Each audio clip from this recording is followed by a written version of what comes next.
Bhí an dearthirí grafach ag fása go scillanna a gúnaí, ach tá riont concheappa tábhachtacha a thróiríonn an próisis.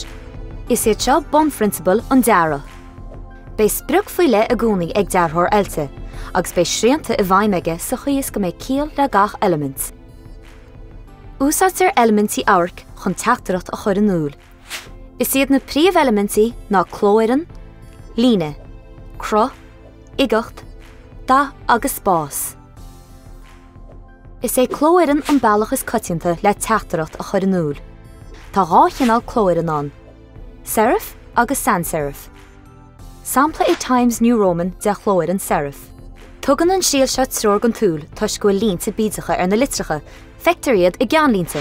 Sampla é Arial de chlóireann sans serif. Bíonn na chlóirne seo simplí agus glán, agus is minic iad a eicáil i bmhótheidil agus alt. Anseo tá leagan lua de dhearra póster ar chur feachtas fuinneamh ghlán aniuil. Pléithe muid riont bailí inar féidirling dearra an póster seo a ausú, ionas go méid béim níos láidre aige ar an loch féachna.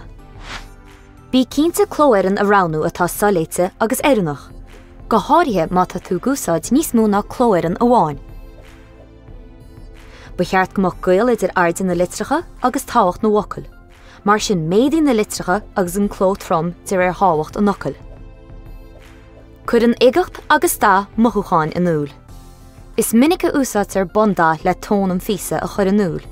Ina dhé sin úsáidtear dahanna codarsnachta le béim a thuirt go elementí áirithe.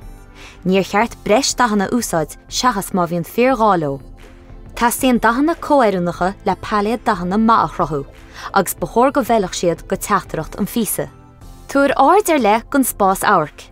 Ba cheart na elementí áirc a leagan amach ar bhealach chorm a chur an cóchuimeacht in úl. Mar hampla, má híonn elementí ag bon an scáileán níos fréimhithe ná iad siúd a bhíonn ar mhar. Bei tinchre ag leagan amach na elementí ar thón an deara. Is minic an stíl himplí an ceanna séfachtaí. Mar sin, sulla déan tú am món deartha, déan machnamh ar theachtarat an físa, agus cé a bhés ag breanú air.